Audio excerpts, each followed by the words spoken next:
John Smoltz being like, that's a minor error. Minor mental error. Hello and welcome to Baseball Barbacast, the only baseball podcast in the world that cares more about Gabriel Arias going deep last night in the Venezuelan Winter League than previewing the World Series. I'm Jake Mintz. That's Jordan Shusterman. But because we're mainstream now, we will suck it up and tell you everything you need to know about the 2020-2025 Fall Classic. I have never been more excited to go look something up. I'm even more excited to go watch this Gabriel Arias highlight that you just referenced than Google World's Largest Kaleidoscope. If you were not listening to our recent podcast and you have no idea what I'm talking about, well, I don't even remember when that was. You will just have to go back and listen. But the point is, it is good to see you, Jake. It is Wednesday. It is October 22nd. We are in our own homes for a few more hours. I just got back from Toronto, and I am about to turn right around and return because the Toronto Blue Jays are in the World Series for the first time since 1993, and they have home field advantage over the defending champion Los Angeles Dodgers. We are going to preview that World Series that is happening, but first, our opener. It's Game 7.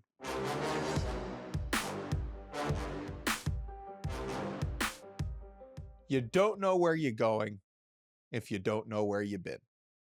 And before we tell you everything you got to know about Dodgers Blue Jays, we got to talk about the Game 7 that broke the hearts of the Pacific Northwest.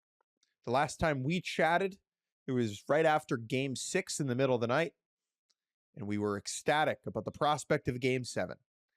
And from a neutral perspective, that Game 7 absolutely delivered. I'll fly through the beats. Julio Rodriguez leads the game off with a double, scores on a Josh Naylor RBI single. Mariners go up 1-0 in the first. Jays punch back on a Dalton Varsho RBI single in the bottom of the first. Game kind of settles in from there until Julio comes up big again with a solo crank in the top of the third. Big dumper Cal Raleigh pads that lead in the top of the fifth with a one-run home run. Again, Mariners up 3-1 until the bottom of the seventh.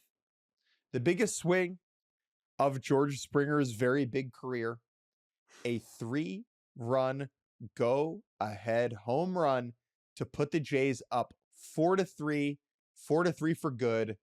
Their pen locks it down. Jeff Hoffman getting the final 3 outs, striking out the side in the ninth inning to send the Toronto Blue Jays to their first World Series since 1993. There are a million different ways that we can go here. I think we should start with Springer because he is a unique character in the sport, in this game, and will be so in the World Series. And this moment that he delivered felt both improbable and inevitable at the same time, that he was even healthy enough to provide this, that he was good enough this season to be leading off for the Blue Jays at age 35 after seemingly becoming washed. What a moment this was for George Springer. Yeah, just turned 36 a month ago, and yeah, I think there were a lot of things building up to this. The regular season that he had, which was one of the best of his career, DHing more often than he had ever in his career, and whether or not that was helping him or not, he was incredible in the regular season. A huge part of the reason why they win the division. But as you mentioned, the health, that was, of course, the narrative and what a lot of people were watching in the, I guess, 2 games leading up to this, because he was hit on the right kneecap by a Brian Wu fastball in Game 5. That was one of the more painful hit by pitches that we've seen. And it's just one of those ones where, there's baseball injuries that you see happen in certain hit by pitches where, like, wow, that would really hurt a normal person. This really is one that just like you cannot even fathom how he is moving. It was absurd that he thought he was going to stay in the game to begin with when he first got hit. He did ultimately leave because he was not being able to move. he was barely moving around in game 6. You know, he has that off day, which certainly helps to some degree. But after that, you really had to wonder, could this actually be worse in game 7 because you just played the day before, right? Yeah. I mean, you were really wondering how badly was this guy going to, and of course he does the pregame press conference and he's like, I'm good. And you know he's going to play because that's just how these guys are wired. And you know John Schneider's not going to like move him down in the lineup or like you know that this is just how this is going to go, but you don't know what you're going to get out of him. And so for him to have this moment when also, as many people have rightly pointed out, you know, clearly the game plan was to just keep throwing him fastballs inside. And it worked to some degree earlier in the game. You know, Brian Wu executed a great sequence against him that had Springer chasing a slider, you know, 10 feet outside the zone. Like, he didn't look great in this game whatsoever. But the pitcher on the mound, which we can get to that part here, very much missed. And George Springer, who had already hit 22 home runs in the postseason and many more in the regular season, including this year, he was ready for it. And so boy, he sure wasn't limping running around the bases.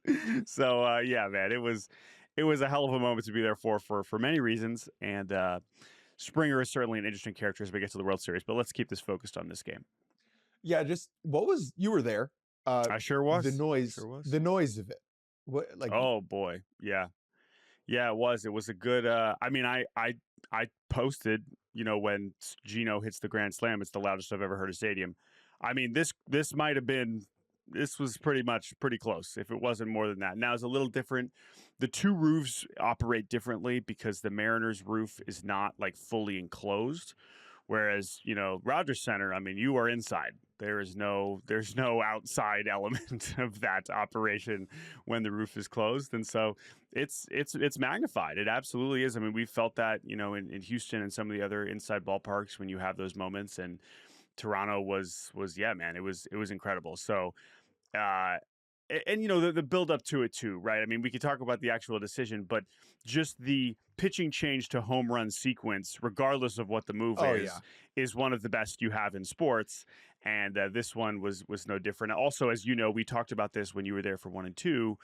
The view from the press box at Rogers Center is down the left field line. And so it was, I wouldn't say this one was like 1,000,000% that is absolutely going to be a home run when Springer hit it, but it was in the direction, and you obviously, it was the perfect angle for it. And it was far enough away from the bullpen where you could see it land too. You know, we talked about the ones down the line, you can't really see where it lands, but this one you pretty much knew immediately. So it is certainly an image I will always remember. And I will always remember of course you've all watched all the million replays, but all the base runners jumping at the same time. Of course the dugout, but the guys on base too, which I guess was Barger and IKF.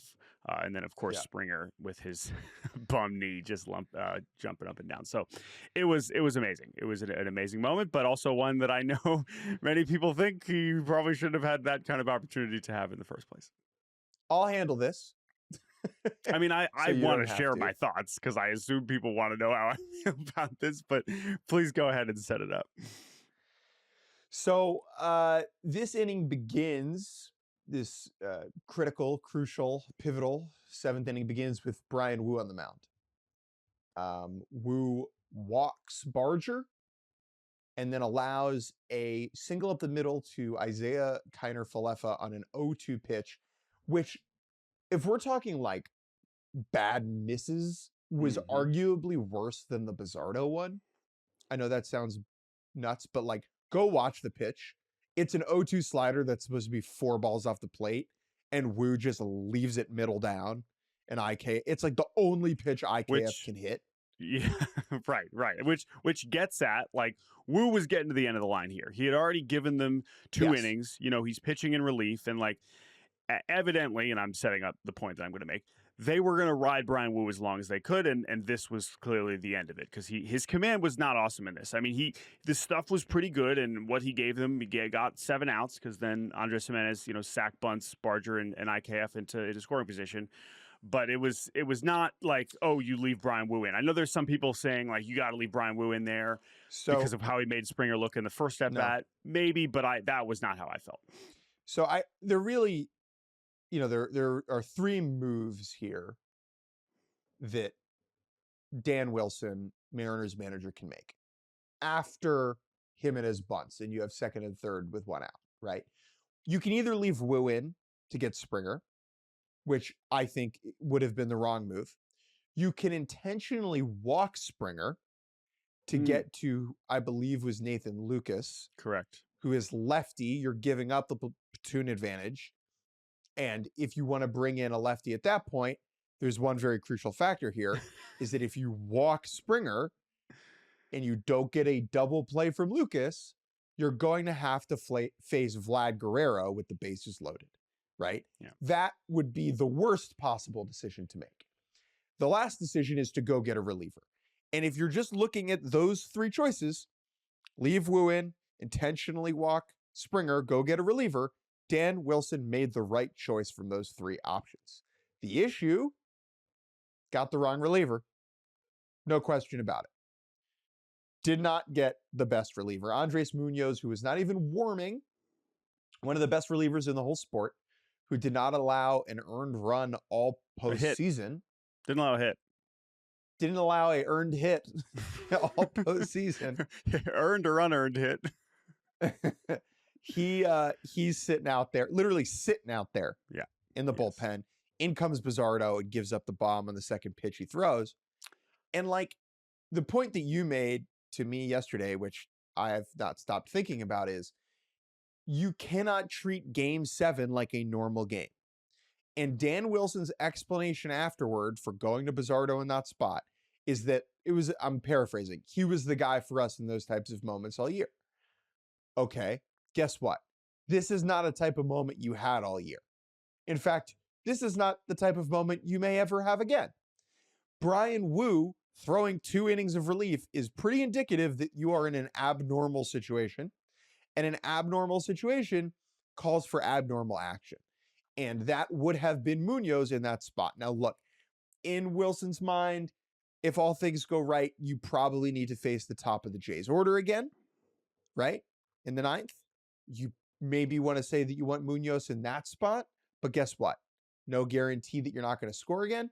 No guarantee that there aren't going to be runners on base in that spot. This was, to even a layman, a newbie's, a baseball beginner's eye, the highest leverage moment of this game. And when the highest leverage moment of a game is that blatantly obvious, you gotta have your guy ready. And he didn't. And that's a failure. And it will stick with Wilson, frankly, for the rest of his managerial career. Mm-hmm. And it will stick with people in Seattle forever. And it freaking sucks, and it's not fair, but that's just what it is. Yeah, I mean, there's a million reasons why it sucks, because that ain't just the highest leverage moment of the game or the season. It's the franchise, folks. It's the highest leverage moment of the franchise, and you didn't have your best option on the mound. But that's the thing. It's the best option. Edward Bizzardo was amazing this year. And as he heartbreakingly pointed out in a way that like didn't even cross my mind post-game, this was an Adam Jude story. I know the big quote that was going around from Bizzardo was like, you know, I made those pitches and they worked before and then they didn't work. I missed my side. It didn't work out. That's all true. But the part that really hit me is that Edward Bizzardo hadn't lost all year. This dude had pitched over 80 times and not once was he saddled with a loss. Okay. Wow. And that is, that's a tough thing to like, think about how many situations he's come into games. Like he's been really good. This is not talking about how Bizzardo's been bad. It's that he's not your best option. And it's because, one, George Springer had already seen him 2 or 3 times in the series. It's because, 2, Andres Munoz had not seen George Springer in over a year and a half. It's because Bizzardo had pitched the day before and Munoz was rested. And Munoz is awesome and has allowed 2 home runs all season. And so when we're having discussions about managerial moves, and you know, we just sort of did a version of it with Brendan Little on the other side, where it's like, okay, there's a way you can argue that like this guy makes sense for the situation that you are in. But when you consider the larger context of the game and the stakes of the season, it's much harder to argue that. And when you were already treating the game as something different because of the way you're using Brian Wu, to suddenly revert to pretending like it's April or August, it's that part doesn't make any sense. As good as Bizarro has been, you cannot possibly argue he's your best option. It sucks that he's the one to do this because of what he has. As Munoz said after the game, Bizarro's a huge reason why they're even in this spot, and that is true. But that's why it's a failure, and that's why it is so disappointing. Now, all that said, there's other parts of this game that are the reason the Mariners lost, such as they have 0 hits after Cal Raleigh's home run. That is a pretty big deal. They, of course, and that's against Chris Bassett in relief. That's against Kevin Gossman pitching in relief for the first time in 4 years and walking 3 guys. Like, there were opportunities for them to still be in this game. This was not a walk-off home run from Springer, and they were unable to make it happen. I think let's leave it there. Yeah, I'm fine with that. I mean, I obviously have more Mariners thoughts, but invite me on your Mariners podcast and I'll give you bigger picture thoughts about it because we got a World Series to talk about. I mean, the main thing, I'll just leave it on and then we'll take a break, is like, as I said, that was a brutal way for your season to end. This team was good enough to go to the World Series. They were also outplayed definitively in essentially the last 5 games of the series. So the Blue Jays absolutely earned it. I think you could, of course, make a case that one team had more talent than the other, but it doesn't matter because the Blue Jays were certainly more consistent all season, and they were the top seed for a reason. They took advantage of the home field advantage once they got back home, and they earned it. They were awesome, and I'm excited to watch the Blue Jays in the World Series. I think they got a shot against the Dodgers, as we'll get into. But, yeah, I mean, this is a brutal way for this Mariners season to end. It is, of course, the most successful one ever. Can't take that away. The future is still very bright. But as you mentioned before, you don't know when you're getting back here again. So while I think there is some truth to thinking that this could be the beginning of a very special era for the Mariners, it's hard to feel that strongly right now. I'm so out on that narrative after a postseason exit. Windows don't exist. You know, people were saying this about the Orioles when they got swept 2 years ago, and maybe it's still true, right? But you don't know. When you're here, you never know when you're going to be back. And like, if the story you got to tell yourself is that it's the beginning of something, go ahead. But I pray that the powers that be with the team do not peddle that narrative, because they need to continue to keep their foot down and continue to invest and take advantage of the opportunity these players have presented. Let's take a break. And when we get back, we will we'll go ahead and preview the World Series. And welcome back to Baseball Barbacast for our official 2025 World Series preview. The Los Angeles Dodgers against the Toronto Blue Jays, CHRONO. These two clubs played each other thrice during the regular season. All 3 of those games were at Dodger Stadium, with the Dodgers taking 2 out of 3 over the Blue Jays. That was August 8th, 9th, and 10th. That's somewhat relevant because the teams as constructed at that point are not that different than they are right now. This is not as if these teams faced off in April. Now, Chris Bassett and Eric Lauer started 2 of these games. I can guarantee you that neither Chris Bassett nor Eric Lauer will start either of these. Although, you know what? Left-hander Eric Lauer being like the opener in game 4 to get Ohtani, not completely out of the realm of possibility. You get my point. Yeah. I mean, there are parts of these box scores where it's like, well, that's not going to be relevant, but not as Buddy much Kennedy. As we've had. Yeah, Buddy Kennedy, who played for both these teams and is now guaranteed a World Series ring, if that is indeed a thing that will happen. He started one of these games for the Blue Jays, but we got some Alex Freeland in here. We've got some Ty France batting 4th or batting 5th. He's not really a part of this right now. We've got Michael Conforto, who's obviously completely fallen off the radar. He's not really going to be a part of this.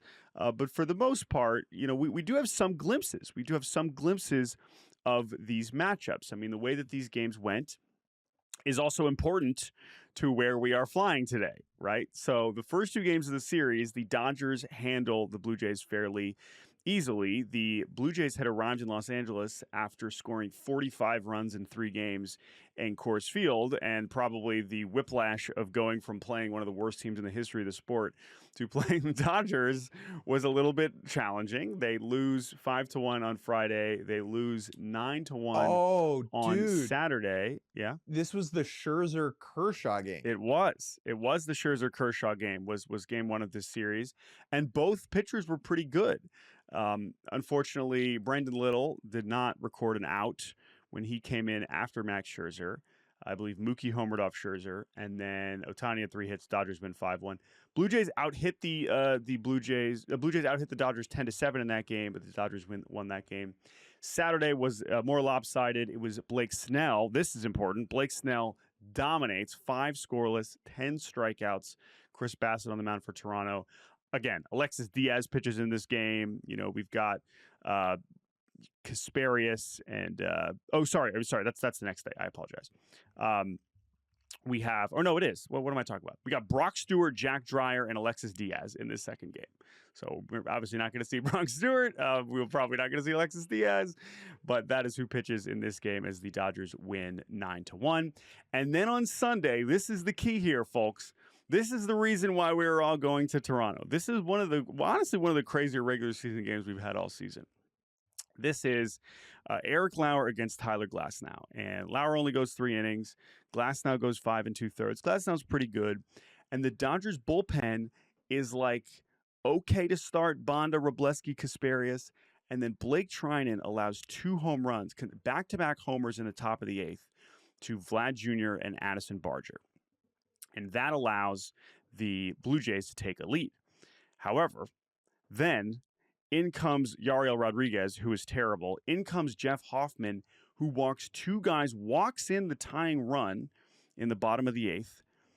They go to the top of the 9th. Here comes Alex Vesia. Ernie Clement, first pitch of the top of the 9th, go-ahead home run. Okay? I mean, wow, Ernie Clement, what a character you're all going to get to learn all about, because Ernie is a delight. So here's the Dodgers bullpen. Just can't hold this lead. Both terrible bullpens are just freaking out. Jeff Hoffman goes back out to try and close it out and walks 3 more gentlemen, which loads the bases with 1 out for Shohei Ohtani. And this was, again, Dodgers going for the sweep here. So vividly. Dodgers going for the sweep. The Blue Jays, Jeff Hoffman has just walked 5 of the 7 guys he's Sunday afternoon. Sunday afternoon. And here comes Ohtani. And they're like, all right, well, Jeff Hoffman certainly can't be pitching anymore. I guess Brendan Little had already pitched. So he's not an option. And so they go to the lefty, Mason Fluharty, the rookie, right? I'm pretty sure he's a rookie. Yeah, of course. To come in for Ohtani, bases loaded. And after a 9-pitch at bat, he gets Ohtani to strike out and Mookie to ground out to avoid the sweep and to unknowingly clinch home field advantage in the World Series, because the Toronto Blue Jays finish with 94 wins and the Dodgers finish with 93. So that is setting up this World. This is how we got here being the flights to Toronto we have in a couple hours. Yeah. But now let's talk about the actual teams that we'll be playing. Just quickly, dude. This Hoffman line is unreal. I know he got the win. 5 walks in 2/3 of an inning, win, no earned runs. 5 walks, 2 outs. No strikeouts, right? No strikeouts. No hits. No hitter. Threw a no hitter. No hitter. Yeah. That was his season high in pitches before Game 6 of the ALCS. Yeah, I hope pitches. so. Yeah, that was brutal. Walked 5. All right, so let's go position by position. Obviously they don't play against one another.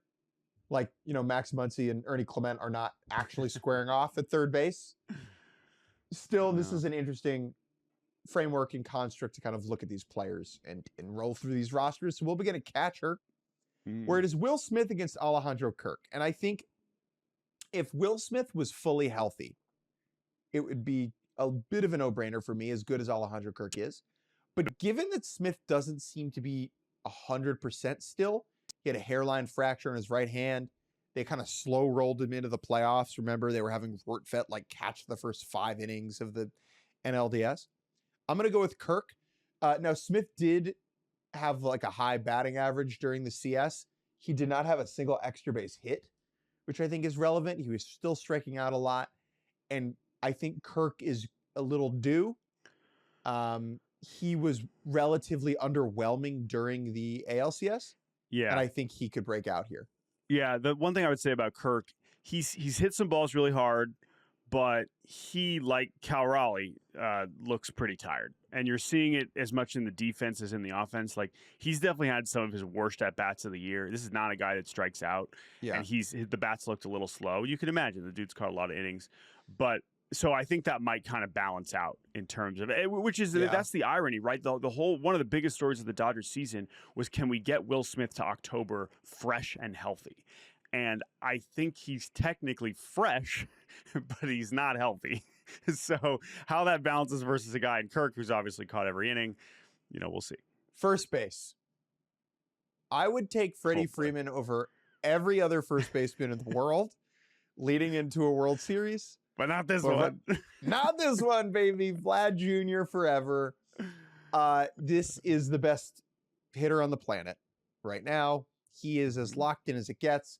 A huge storyline of this World Series will be how and when the Dodgers opt to face Vlad, how and when they opt to pitch around him, how and when they just put him on first base. Which is why also Kirk is so important, because Kirk has been the guy batting behind him. And so I don't know if we're going to see a lineup change. I would certainly doubt it. Obviously, we have Springer at the top, so that's a little bit different. But that is also why Kirk is very important. But obviously, we don't really have to talk too much more about Vlad. We'll get to some narratives later on. He is amazing. Freddie Freeman is also amazing. But Freddie Freeman is hitting .231 in this postseason. He's got 1 homer. And, Freddie Freeman, as we know last year, it could just turn on and he'll just homer in every game again. I'll take the under on Freddie Freeman homering in every World Series game again. Forgive me if that's disrespectful, but I will do that. Did it last year, though? He did do it last year. That's what I'm saying, but I'm just going to go ahead and say that's not happening again. Yeah. Hot take Jordan. Yeah. Second base, Tommy Edman against Isaiah Kiner-Falefa Bichette. Now, let's just quickly get Edman out of the way. Edman won the NLCS MVP last year, was a main character of the Dodgers run. He was mostly playing center field a season ago. So I wanted to correct you on that, because that was true in the regular season, but in the postseason, he was playing shortstop for pretty much the whole run. Oh, true. Yeah. So you said that on a recent pod, and I was like, that sounds almost right. But no, he was playing shortstop for pretty much the entire postseason last year. It was center field in the regular season, and he was playing short because Mookie was not playing shortstop last year. That is a change, because now Mookie's good at shortstop. Edman, I think if he was fully healthy, he would be in center. Sure. And you would see like Kike at set. Like there would be a slightly different alignment. Yeah. Pages has not been very good. Whatever. Edman's but he's playing solid is the point. Edman's at second base. Now, if you think that's confusing, so here's the deal with the Blue Jays at second base. All right. I will handle this. Entering the ALCS, their alignment was Addison Barger at third, it was Ernie Clement at second, and it was Anthony Santander in right. Santander goes down with an injury, taken off the roster. That pushes Barger from third to right, pushes Clement from second to third, and pushes IKF into the starting lineup at second base. He started the last 4 games against the Mariners. The X factor of this series in many, many ways is Bo Bichette. Bo Bichette, one of the faces of this Jays run, has not appeared in the playoffs yet so far this season. He hasn't had a very bad ankle injury. Now, Bichette, knee sprain. Bichette has been one of the worst defensive shortstops in the league for a little bit now. And I personally find it hard to believe that the Blue Jays are going to have him be the shortstop with a knee sprain, where his lower body mobility is compromised. That, unfortunately, they also cannot put him at DH. They could, but it would require George Springer needing to play the outfield. And I don't think you really want to change anything about George Springer's life right now, except maybe like a new knee. For that reason, I think Bichette is going to play some second base. Jordan, because you're very good at your job, I assume in front of you have a game log with Bo Bichette, and you can tell me right away the last time he played second base. It's exactly correct. I'm so glad you teed me up there. It's like we've been doing this for a while. August 30th, 2018, for the New Hampshire Fisher Cats, Bo Bichette has not appeared for an inning in the big leagues at second base. Does that mean he is incapable of doing it? Certainly not. However, that would also be surprising in some ways. So while I understand Bo Bichette in the champagne celebration is telling everyone, I'm good, I'm ready. He told people the day before, like, I am progressing well. That's what I tell my family at just at Thanksgiving. Jake, how are things? I don't know what to expect here. I think Bo Bichette saying I'll be ready is almost, to me, I'm interpreting that as I'm going to tell them I am ready to be on this roster, and in his mind probably play shortstop. But I don't know if that guarantees that the Blue Jays are going to look at the situation and be like, okay, you're going to play shortstop. Now, this is the same team that sent George Springer, who couldn't walk, out there to lead off. So it's possible that John Schneider, who obviously has known Bo Bichette for quite some time, will just say, screw it, you're our best guy. That absolutely could have some pretty bad consequences defensively, let alone we don't even really know what to expect from Bo offensively. We know he is one of the most gifted hitters on the planet and had whatever 180 hits this year. Like, you're not going to hear me say a bad word about Bo Bichette, the hitter, but it's been a few weeks, right? He hasn't faced a lot of live pitching, and so there's a lot of risks involved. Now, would it make any sense for him to just be on the roster and hope that he's healthy enough to start game 3 at shortstop? Maybe. You know, we got a little bit of time. So here are the options. The options are Bo's not on the roster. The option, that's option 1. I would be surprised. I think he will be on the roster. Option 2 is he's on the roster and is just a bench bat. And it's like in case he's replacing Davis Schneider is essentially what's happening. He'd be replacing Joey Loperfido. Or Loperfido. So then if they have 2 righties, if they don't care about having the lefty, sure. Yeah. They're replacing Loperfido would be my guess. Yeah. So Bichette is like a bench bat.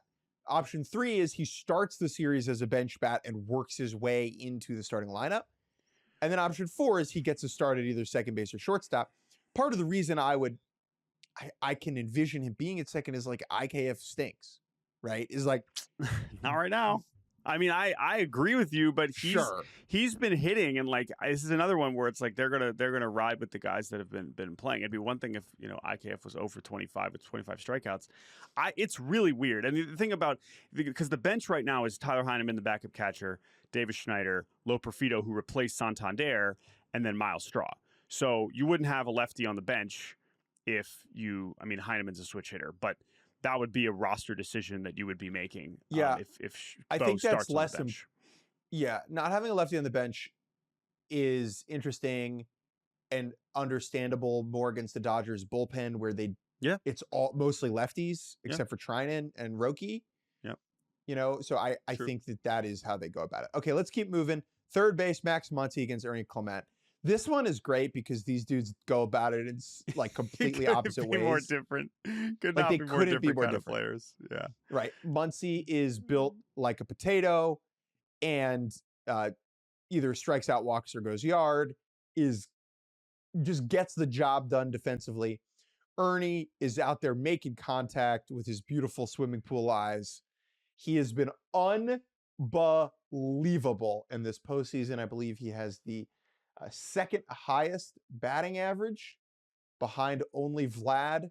And I guess if you lower the minimum of games, Aaron Judge, who finished this October hitting 500. I'm going to go with Ernie Clement. I mean, for career, you would take Muncy and it's not close. I think right now, Ernie Clement is just on one and I'm riding that hot hand. Hitting 429, slugging 619. He's got 5 extra base hits, has only struck out 2 times. 10 years ago, Ernie Clement won the College World Series as a freshman at the University of Virginia. And now here he is, back in Major League Baseball's Omaha. Congratulations to Ernie Clement. We moved. I like the idea that the Blue Jays beat the Mariners in Game 7, and Ernie's like, "We're going to Omaha." He's like, "No, that's not how it works." Well, if you saw me on TV after the game talking to Ernie, that's what I was talking to him about. So, of course because I got a lot of people sending me pictures of me talking to Ernie, and that's what that conversation was. Anyway, Ernie versus Muncy, very fun. Mookie versus Andres Jimenez. Neither of these guys were playing shortstop a year ago. Andres Jimenez has kind of a weird career because he's been essentially the best defender at second base in baseball for several seasons now. Was playing there for much of the season, but because of the Bichette injury, has been playing shortstop and playing it pretty well, of course, because he is a great infield defender. He also was a horrific hitter for 95% of the season, but for the first 5 games and for a few games in the postseason, has given the Blue Jays some humongous hits and, I mean, even home runs. So he'll be batting 9th, I would assume, but he's got some sneaky impact on both sides of the ball. That said, he's not Mookie Betts. So we're going to go ahead and give Mookie the edge there. Mookie has been fine this October. Bad in the CS. Bad in the CS. Okay, again, obviously didn't get that many at bats. One hit. One hit. Okay. One hit in the CS. One hit in the CS. One hit in the CS. Did he have he had 11 against the Phillies and Reds? I guess that's possible. He has not homered yet this October. Not striking out, not walking, but he's Mookie Betts. Not worried about him. Great player. Should be said that since coming on our podcast on August 14th, he has completely turned his season around, and our season around. He's turned our season around. Good for Mookie Betts. All right. Outfield. Left field is Kike Hernandez against what will be a Nathan Lucas Davis Schneider platoon, in my guess. I think Schneider will start against Snell. Yeah, I think that's probably true. So obviously the Mariners don't really have any left-handed pitchers, so I don't think Schneider.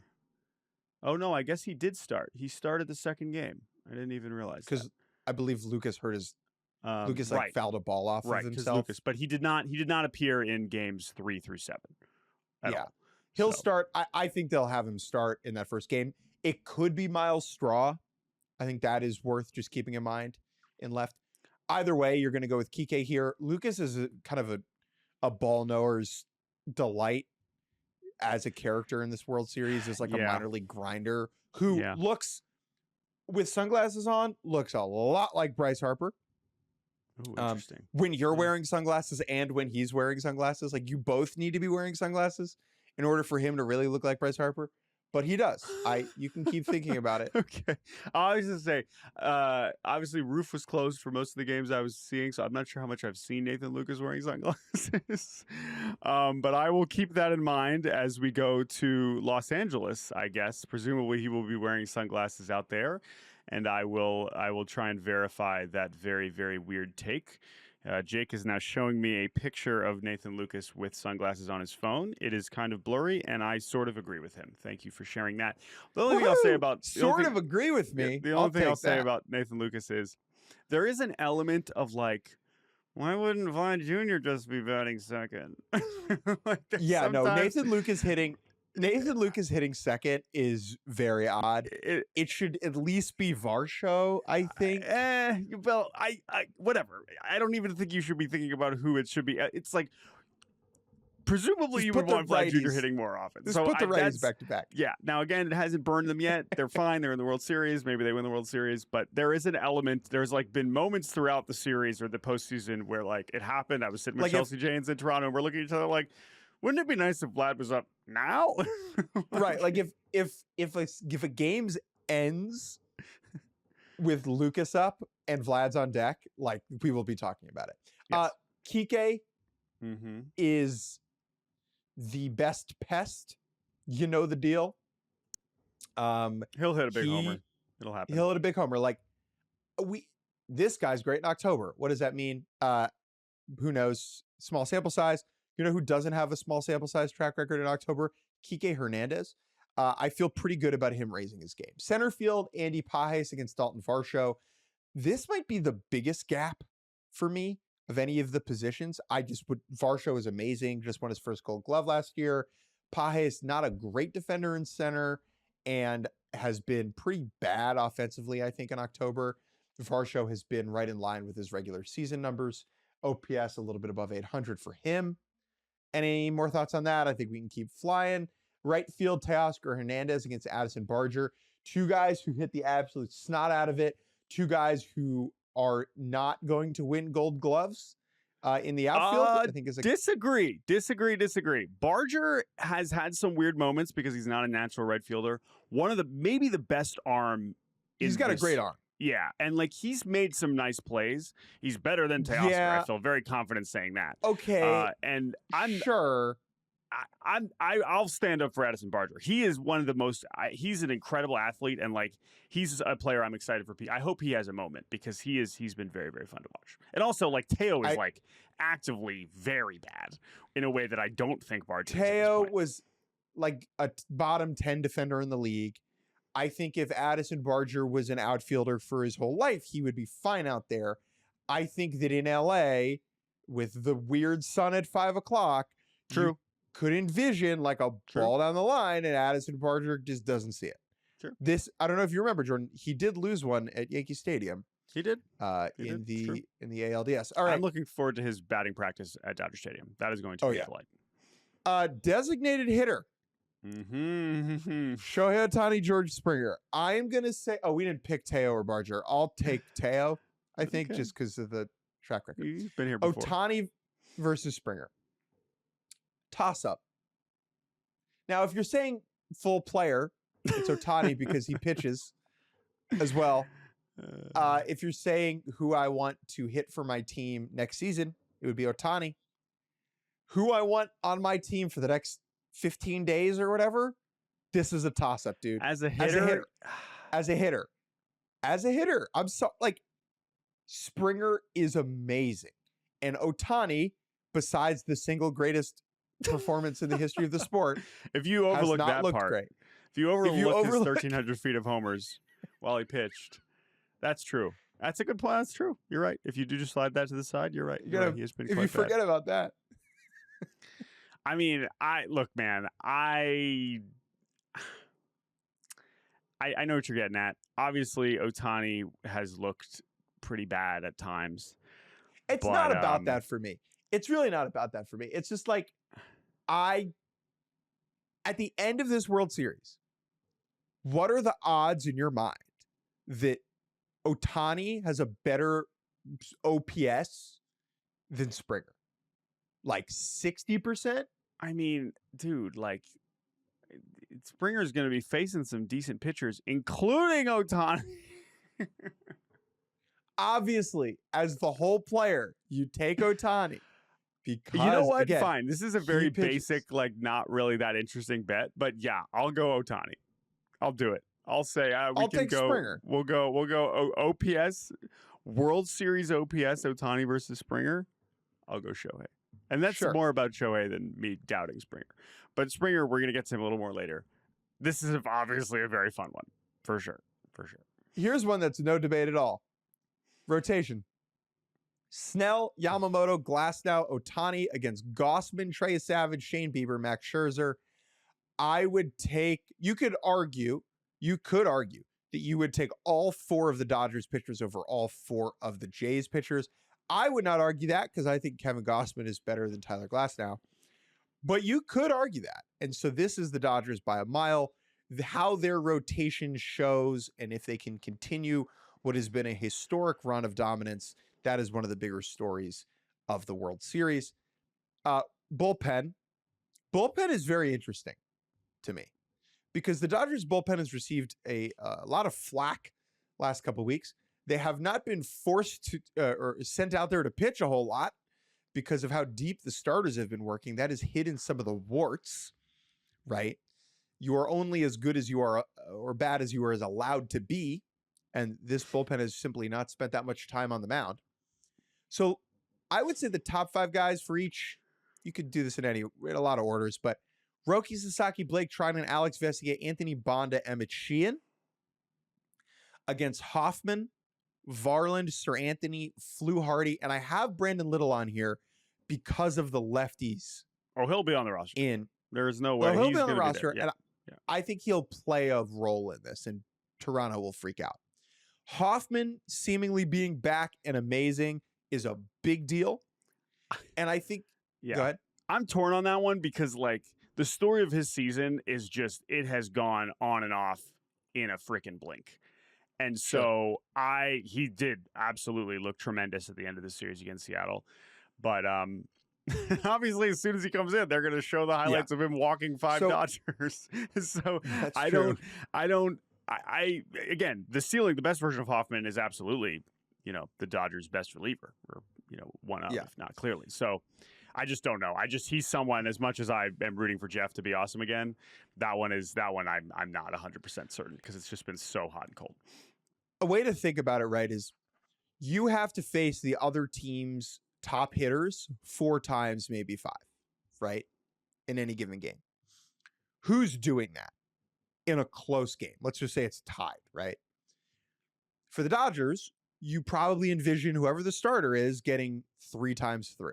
That's at least how it's gone, right? For the Jays, besides Gossman and maybe a Savage, it's harder to envision that. Just because they've provided less length. Yeah. Gossman's gone, I think, exactly 5 2/3 in all of his starts. And then obviously he appeared in relief the other day. But so there's going to be outs to get. Varland is always the first one up. That's the first thing you have to know about the Blue Jays. Louis Varland will be the first person warming, and he will probably be the first one in the game. He has already appeared in 10 games this postseason. 10 of the 11 games. 10 of the 11 games he was pitched in. For contrast, I'm looking at how often the Dodgers bullpen has pitched. Roki, Vesia, Treinen have all pitched 7 times. No one else has pitched more than 3.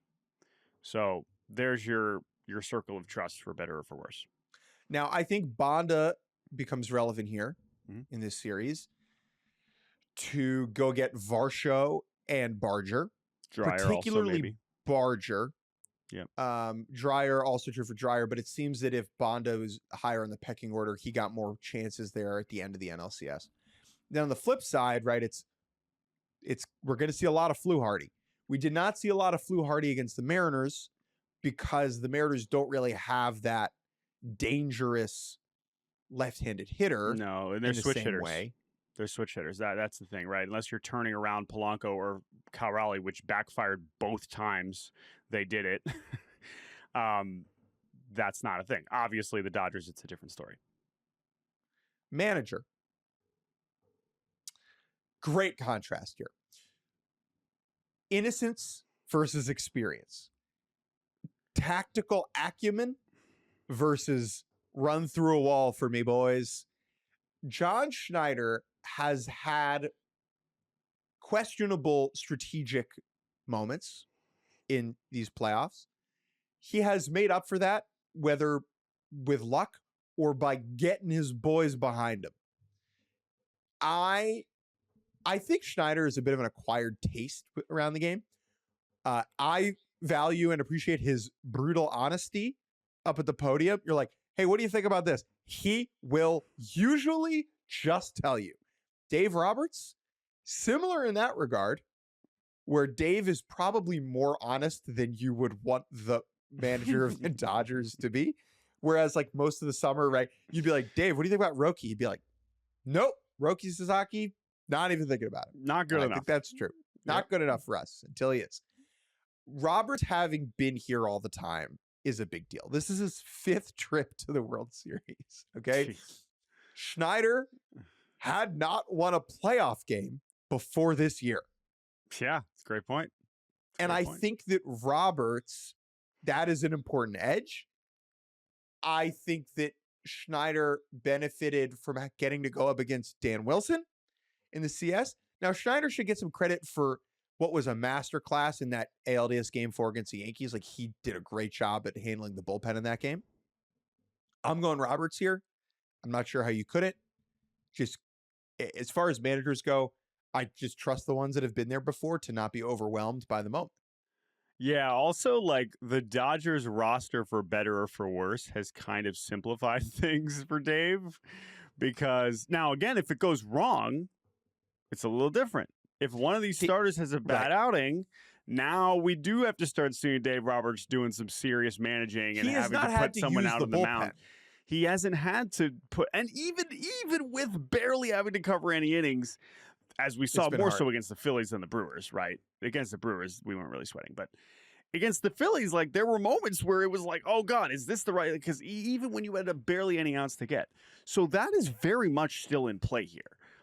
That said, I think John Schneider's going to have a headache or two at some point during this series as well. So how he's going to be able to deal with that is different. But I'm very compelled by the Schneider story. This is his 24th season in the Blue Jays organization, drafted as a player there in 2002 and has been with them the whole time. I mean, Dave Roberts was on the Dodgers in 2002 as a player and still had yet to play for the Red Sox in 2004, had yet to become a lot's changed for those two guys over those 24 years, but less for John Schneider, who has just been with the Blue Jays at every possible level.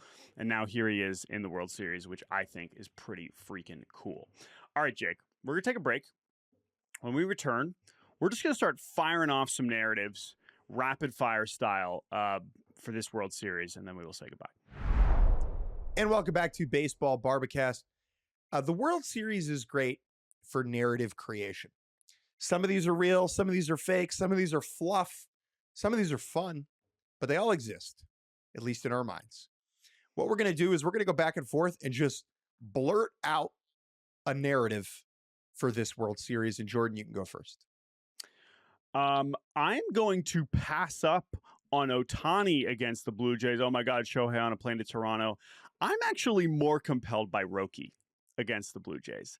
And maybe that's too much of a hipster pick, but I was more convinced that Roki was signing with the Blue Jays than I ever was that Ohtani was. And when you add in the Miles Straw factor, that he became an actual important part of this team, even though they essentially just took on his salary so that they could get international money to offer Roki and that they couldn't. Roki as himself is an amazing character for what his last few months has been. But yeah, I was way more convinced Roki was going to Toronto than Shohei. And so for that, I'll take Roki against the Blue Jays. Miles Straw is absolutely going to find a way to get a picture with Roki. Yes. That will happen tomorrow. We will probably see that happen tomorrow. I will take Ohtani on the plane. Ohtani on the plane. It's one of the more memorable bad reporting flubs of the internet baseball era, where there were multiple reports. I believe one was from John Morosi. I don't know if he was the first one, but he definitely amplified it. Where Ohtani was on a plane to Toronto as a free agent. Now, obviously, didn't end up signing with the Jays. In fact, was never on a plane to Toronto. Yeah, but I will push back, though. He was in Dunedin. He did think about the Blue Jays. That is a real thing. The fact that he went to, remember when Ross Atkins during the World Series had to during the winter meetings had to pretend like he wasn't in Dunedin meeting with Shohei Ohtani and wasn't at the winter meetings? And Dave Roberts was like, yeah, we freaking talked to him. Have you seen this guy play? Exactly. There was a lot of stuff with that. So while yes, he wasn't on the plane to Toronto, and yes, I didn't believe he was ever going to sign with them, he was also considering them more than I realized or than I thought going into it. So I bring that up because I do think he's going to get booed more than he has. I don't know how much he gets booed in all these other places, presumably a good amount. They were there last year in Philly, and they were there last year. That's true. But this is a whole different But he's beast. Going to get booed more than totally anywhere else. Beast. Yeah. We are going to get a tweet today at some point, probably from, Jeff Passan, would be my guess. Ohtani on plane to Toronto. Oh, I think people have already done 100 of them in the last 24 hours. No, sure, but I don't think they've flown yet. No, they're probably flying today. Yesterday? Okay. I think they're flying today. You're going to see it. I'm telling you. I think the Dodgers might just post a picture of him with the caption. I don't think we're going to even see the jokes from the media. I think we're going to see it. Anyway, Shohei, easy pick. Million things we could pick about him, but that's an easy one. Yeah. All right, I'm going to go. One that I'm kind of dreading, but it is one everyone's going to be talking about, and that is George Springer. And that is George Springer, who now has 23 postseason home runs. 5 of those home runs were in the 2017 World Series against these Los Angeles Dodgers. Now, George Springer, as we know, not was someone that not innocent. As we've learned about what we know about the trash cans and the data of who was using the trash cans and who wasn't, there's compelling data that says that Jose Altuve was like, please do not bang the trash cans when I'm hitting. But George Springer, among basically every other Astro, was like, yeah, let it rip. Now, is it all George Springer's fault? Of course not. There are so many reasons why all that things happen with the Astros that is many people to blame. Was George Springer ever punished? No. Do we want to relitigate that? No. But I will say, even though I do not enjoy talking about the Astros cheating scandal because it does not really interest me at this point, this will indisputably come up, not just because George Springer was a part of the 2017 team, but because George Springer wasn't a part of the 2022 Astros team that won fair and square, right? And so as George Springer, with his legendary postseason career, wins in 17, loses in 2019, leaves, comes to Toronto. Now he's such a big part of this Blue Jays team. Deservedly so. Like, George Springer's an amazing player. I do not hold anything ill will against George Springer because, again, I can't bring myself to care about the Astros stuff anymore. But it will become a thing in a way that we have not talked about it in recent years because it is just so all obviously linked. I will take Vlad. Yeah. And do we even need to expound? Dude, Maybe him crying after them winning. I mean, this. More tears, baby. So cool. Here's what I'll say about Vlad. If they win and he's amazing, this is an all-time like hero ball baseball run. We do not get this. We don't get this in our sport like this, right? Signs the extension in the city, carries the team to World Series with dominant postseason performance. Like, that is rare. Right, immediately. Yeah. This is just all very rare and special because in October, so often, right, it's like even George Springer, who's amazing, right?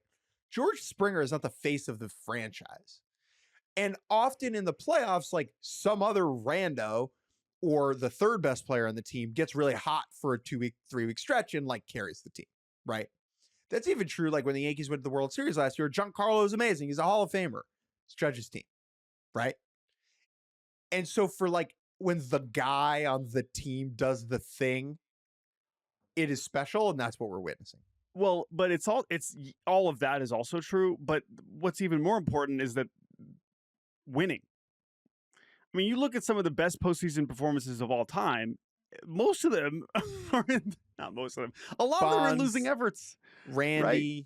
Bonds, Randy, Beltran, Bryce Harper in 22. You know, I think the ones that have ended in World Series championships, right, are, you know, Corey Seager for sure, David Freese and Albert Pujols in 11, Springer for sure, right, in 17. But as you know, we just mentioned. So it does, you know, David Ortiz, I think, is another one right in 04, but a lot of these guys don't actually end up winning. And so that is something that would be added to it because as I laid out earlier, you know, he is right now in top 5 all time in postseason OPS. So Vlad is absolutely an easy one. We talked about Mason Fluharty just against Ohtani. How many times does he face Ohtani? I think is something that I'm very, very curious about. Oh, and then I guess I'll just mention this one. Clayton Kershaw. How much do we see him in this series at all? I assume he'll be on the roster, but what does that look like? Does he need to pitch? Do they want him to pitch? Does he pitch in a game that is less than 3 runs apart? Does he have to, if things go terribly wrong, does he, like, how does that go? Kershaw, he's the Brent Honeywell, dude. He's there to throw the innings that they don't want to give to the other guys. I'm sure Clayton Kershaw has always wanted to be Brent Honeywell.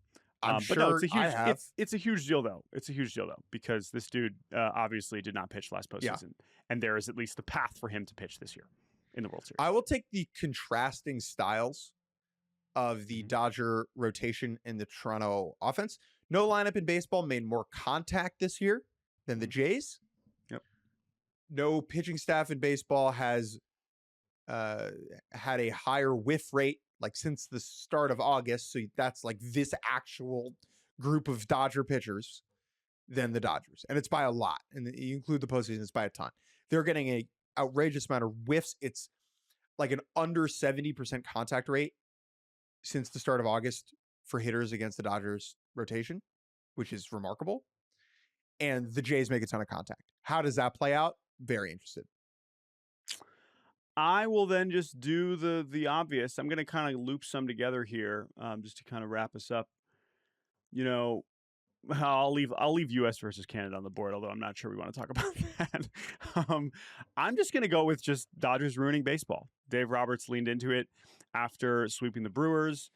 The premise of seeing a back-to-back champion, which is not something, of course, we've seen in quite some time, certainly since we've been doing this. And I do think, and this is another thing I was kind of thinking about over the last 24 hours, really 48 hours. When the Dodgers swept the Brewers, everyone around the ALCS was just like, well, these poor teams are just going to go get their ass kicked. And that still might happen because the Dodgers are that good. But because we're stupid and we were talking about it, because at that point, when the Brewers get swept by the Dodgers do that sweeping, the Blue Jays and Mariners had both had moments where we're like, these teams are not, we're not that excited about them. But now, after what the Blue Jays have done over the last week, now it feels different. It does feel a little different. It doesn't take away what the Dodgers did to the Brewers, but now we're starting to look at it and be like, no, hold on a second.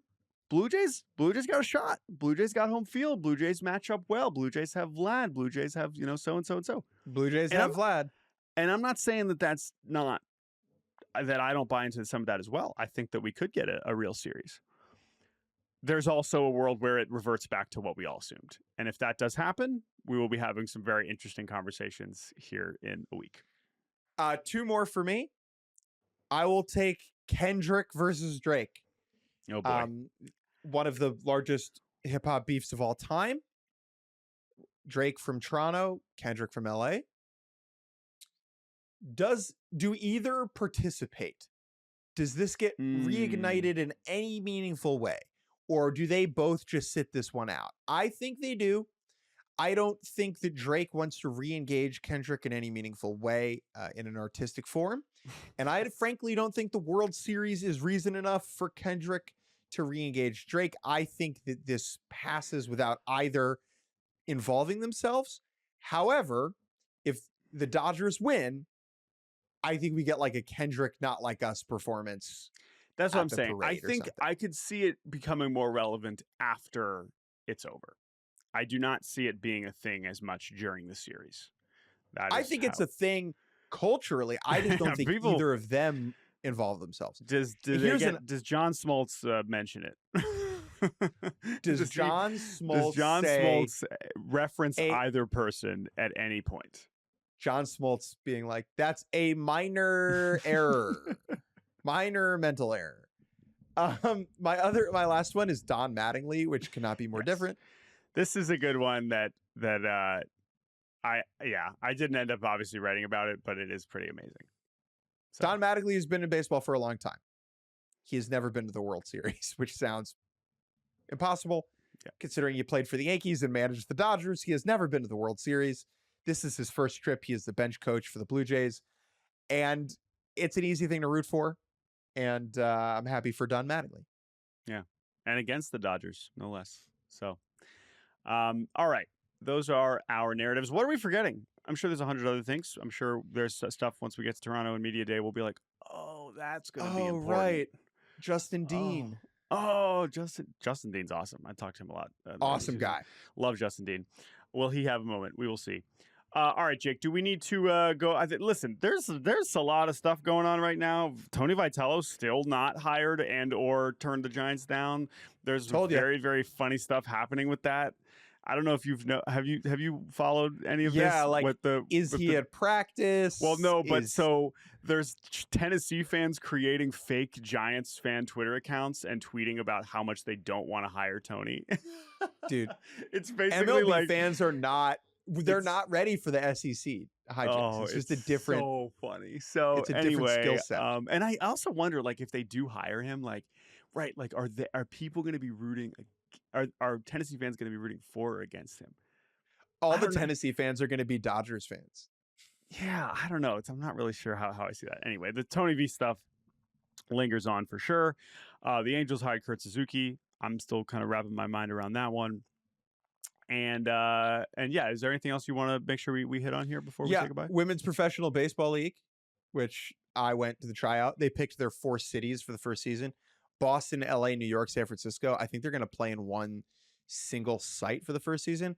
Gotta say, kind of disappointed. Was hoping I would get a team here in DC, considering that they did the tryout here.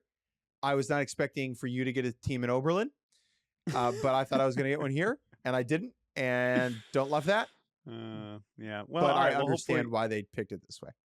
Right. And I guess we still don't know where exactly they're going to be playing exactly. But no, we will watch that because that will be historic. Because it's baseball. We do like baseball. Yeah. Thank you to Ingrid Rosas and Andrew Hertz for producing. Yep. You can email us baseballbarbecast@gmail.com. You want to do dinner? Yeah, let's do it. Let's do it. You want to grab dinner? We're gonna go to Toronto. I was Air go to Canada's Toronto, look grab at me dinner? like, what are you doing back here? Like, well, sorry, I had to go do laundry. So thank you all for listening. Oh, by the way, and we will free ads. Yeah. Air Canada, big loser, bad airline. Gotta say, we're not big travel complainers, but just everything from the I know, very out of character for me. All right, I haven't even had anything delayed. But like, just the whole process feels a little janky. Right. Okay. I'm a Porter guy. This is Jake's. Okay? This is Jake's contribution to U.S. versus Canada discourse, and I disagree with you. We're going to end the podcast here. Right. Thank you all for listening. We will talk to you all at some point. At some point.